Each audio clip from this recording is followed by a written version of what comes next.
Hello everyone, আজকে আমি তোমাদের সাথে শেয়ার করব কিভাবে তোমরা কাপ ব্লাউজ বা বোম্বে কাট ব্লাউজ সেলাই করবে, পরপর পার্টগুলোকে কিভাবে জয়েন করবে সেই ভিডিওই দেখাবো। দেখো আমি এখানে প্রত্যেকটা পার্ট নিয়ে নিয়েছি, এগুলো সেলাই করব।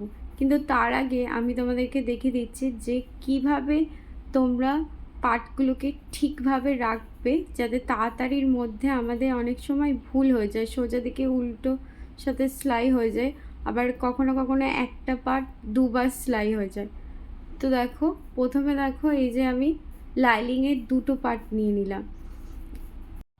একটা পার্ট আমি তোমাদেরকে দেখাচ্ছি, অপর যেই লাইলিংয়ের পার্টগুলো আছে ওগুলো একইভাবে চিহ্ন করে রাখবে, তাহলে দেখবে সুবিধা হবে। তো যখন আমরা লাইলিংটা কাটবো দেখো, তখন ঠিক এভাবে আমরা কাটিং করি, উল্টো দিকে কাটিং করি।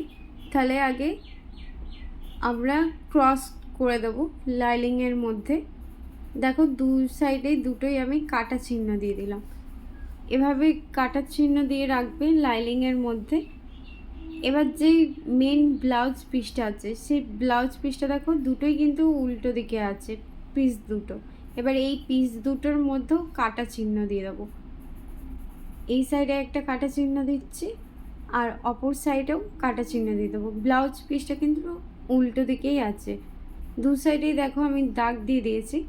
এবার যখন লাইলিংয়ের সাথে জয়েন করব, তখন ঠিক এই ক্রস আর লাইলিংয়ের এই ক্রস একসাথে মিলিয়ে রাখবো, তাহলে আমাদের কখনো ভুল হবে না, আর একবারে সমানভাবে পরপর কাপগুলো তৈরি হবে। দেখো ঠিক এই দেখো ক্রস আর ক্রস মিলিয়ে দিলাম, তাহলে বাঁ দিকের একটা সাইড হয়ে গেল।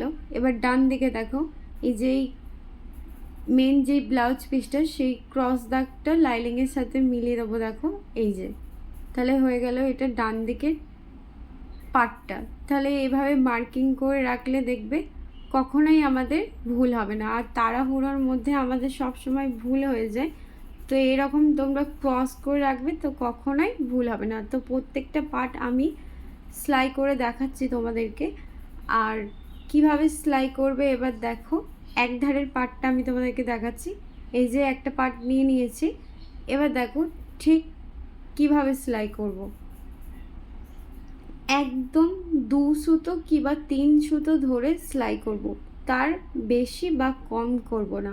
হাফ ইঞ্চি ধরে সেলাই করব না, তাহলে হাফ ইঞ্চি ধরে সেলাই করলে কী হবে, সেলাইটা একটু বেশি হবে হাফ ইঞ্চি। তাহলে যখন আমরা জয়েন্ট করব, তাড়াতাড়ির মধ্যে যখন আমরা জয়েন্ট করি, তখন হয়তো এই ভেতরের সেলাই যেই কাপড়গুলোকে জয়েন্ট করে রাখছি, সেই জয়েন্টগুলো দেখা যাবে সেলাইটা, তখন আমাদের তাড়াহুড়োর মধ্যে বাজে দেখাবে এই সুতোগুলো দেখা গেলে। তার জন্যই 2 সুতো কিংবা 3 সুতো ধরেই সেলাই করবে। তো দেখো একদম সরুভাবে আমি সেলাই করে নিয়েছি।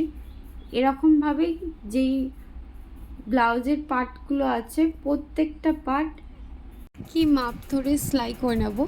আর দেখো লাইলিংয়ের চেয়ে কিন্তু ব্লাউজের যেই পিসটা, সেই পিসটা কিন্তু সবসময় 1 ইঞ্চি চারিদিকে বেশি রাখতে হয়।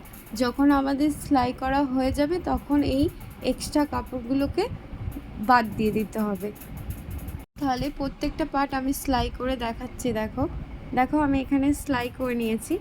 এবার কিভাবে জয়েন্ট করবে দেখো, প্রথমে কাপটা সেলাই করব।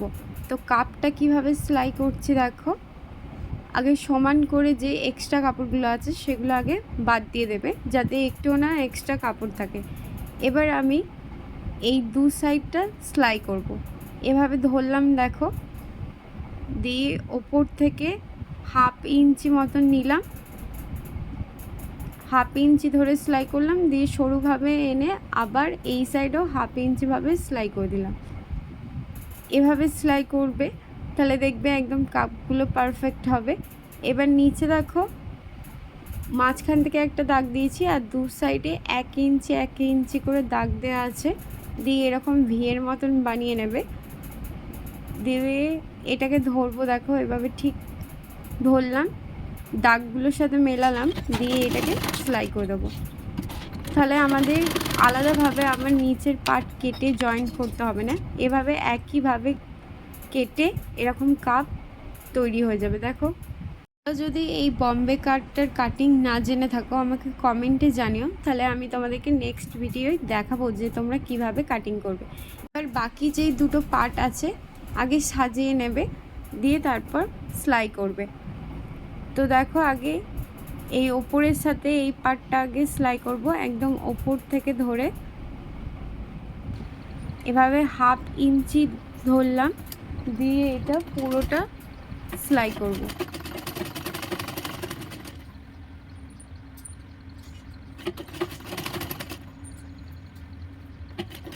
সঠিক মাপ ধরে যদি বম্বে কাট কাটিং করো তাহলে দেখবে এরকম সমান সমান মিলে যাবে, কোথাও এক্সট্রা কম বেশি কাপড় হবে না, আর পরেও তোমাকে কাটিং করতে হবে না যদি সঠিকভাবে মাপ নাও। এবার নিচের পার্টটা জয়েন্ট করব। দেখো নিচের পার্টটা এই যে এই সাইড থেকে নেব, দিয়ে এরকম ঘুরিয়ে দিলাম, দিয়ে এই নিচের পার্টটাকে জয়েন্ট করব। এটাও ঠিক 1/2 ইঞ্চি ধরেই সেলাই দেবো।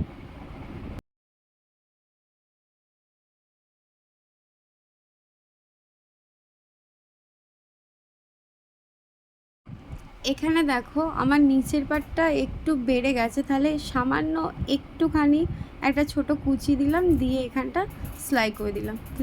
তাহলে দেখো বোঝাও যাবে না যে এখানটা তুমি কুচি দিয়েছো বা কিচ্ছু।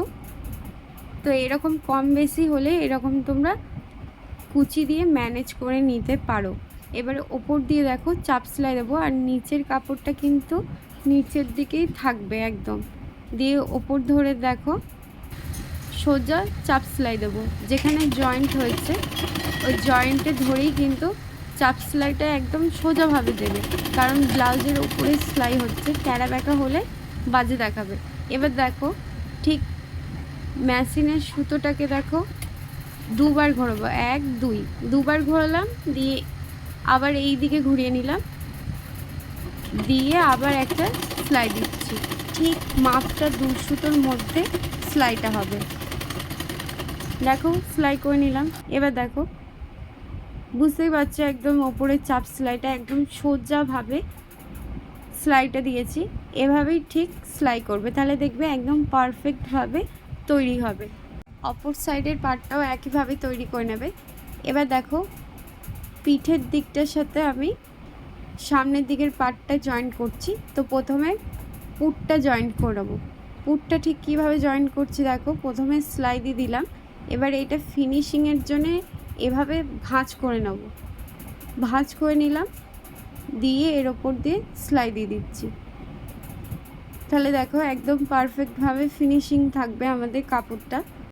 বম্বে কাট ব্লাউজ যখন বানাবে তখন ঠিক দেখবে এই যে এই সাইডটাকে আগে সোজা দিকে সেলাই করে নিতে হবে, তারপর যখন আমাদের ব্লাউজটা রেডি হয়ে যাবে একদম, তখন আমরা ভেতর দিক থেকে ফিটিংয়ে সেলাই করব। তো এভাবে আমি অপর দিকের পার্টটাও রেডি করে নেব, একইভাবে পুটের সাথে জয়েন্ট করব, দিয়ে সাইডটা সেলাই করে নেব। তো একইভাবে দেখো জয়েন্ট করে সেলাই করে নিয়েছি। এবার পট্টি গলার পট্টি চারিদিকে বসিয়ে সেলাই করে নেব। আর তোমরা যদি না জেনে থাকো যে হুক পট্টি গলার পট্টি কীভাবে বসাতে হয়, আমি ডেসক্রিপশনে লিঙ্ক দিয়ে দেবো, তোমরা দেখে নিও। তো এই দেখো আমি রেডি করে নিয়েছি ব্লাউজটা, পট্টি বসিয়ে নিয়েছি। পট্টি বসানোর পর দেখো ব্লাউজটা আমাদের পারফেক্টভাবে একদম রেডি। তো তোমরা যদি খুবই সহজভাবে পট্টি কীভাবে বসাতে হয় না জেনে থাকো, তো আমি লিঙ্ক দিয়ে দেবো, অবশ্যই দেখে নিও। ভালো লাগলে অবশ্যই লাইক করো। টাটা।